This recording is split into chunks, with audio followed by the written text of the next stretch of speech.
Hi folks, today I will talk about two new rumors and one news. The first rumor is about a new full frame E-mount lens from Samyang. The second rumor is about the Nikon ZF, and the news is about the three new Blackmagic cameras. One of them is actually pretty exciting. But before I will talk about all of this, please take 2 seconds time to subscribe to the channel, hit the notification button to not miss any of my upcoming videos. So let's kick off with the lens rumor. One trusted source told me that Samyang might announce a new 16 to 35 full frame E-mount autofocus lens this autumn.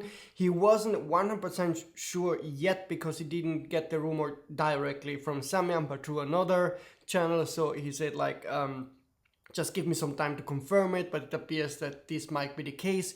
He had no info about the aperture. I guess it's 2.8, so this would be an alternative to the very good but very expensive Sony 16-35 GM lens.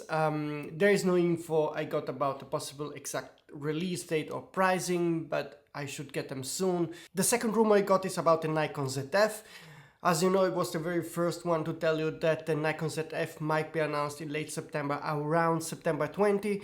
Now the source contacted me back and confirmed that on September the 20 we will get the Nikon ZF camera. I don't have the exact announcement hour, but usually Nikon announces the new gear around 5-6 AM London time.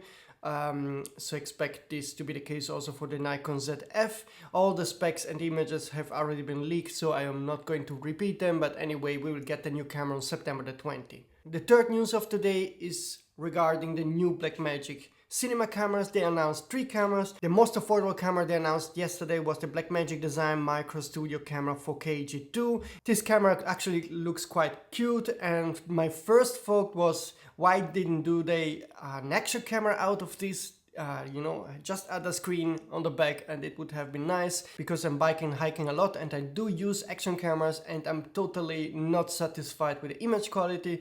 That only is okay if you have super good lighting, but on the mountains, you have often clouds, bad light, or in the morning or the late afternoon, there's not much light, and action cameras really are not great for this. So again, I think it's a missed opportunity, and I also think Sony should do some serious action camera, but yeah, that's a story for another day. The second camera they announced was the Blackmagic Design Studio Camera 4K Plus G2. It's a Micro Four Thirds studio camera, so this isn't something not really new. We already had a camera like this, they just made some updates.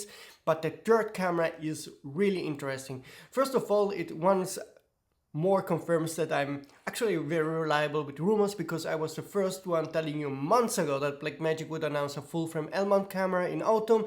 Well, they announced it yesterday. It's the Blackmagic Design Cinema Camera 6K.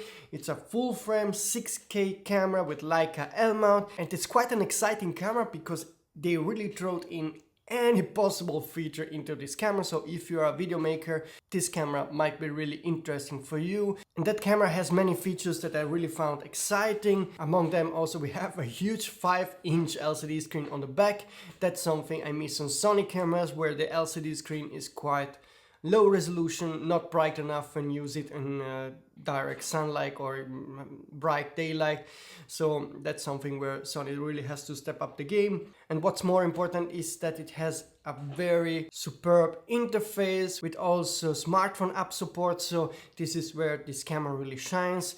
And thinking about that Blackmagic L-mount camera and in general about the L-mount system is that I really like that this is an open mount system with many players in it. So we have cameras from Leica, Panasonic, from Sigma, and now from Blackmagic, and that makes the system really interesting because you have many different kind of options, something that you don't have on a Sony E-mount system or Nikon Z or Canon system. And I think what maybe in the long term that's a winning strategy for the L-mount alliance. So if I would be Nikon, Canon or Sony, I would be worried about the L-mount system, because they have some great cameras, like for example the Panasonic S5 II, that really is affordable compared to the competition for what it does. You have, if you want some high-end quality Leica cameras, you have some Sigma cameras, particularly the Sigma FulL Frame camera that is maybe going to be announced in 1 year from now. That could be something really different finally. After always having the same kind of sensors, we might get something very new. And now we have Blackmagic offering some very niche but very excellent video products for the L-mount system. So Canon, Nikon and Sony really should watch out for them. I think it's great that Blackmagic is doing what they're doing now with the L-mount system. So those were the two rumors and the news I wanted to share today. If there's something else, I will make a new video. So please, again, first of all, like this video to help me on the YouTube algorithm, and also subscribe if you want to see more of those kind of videos. See you soon, folks.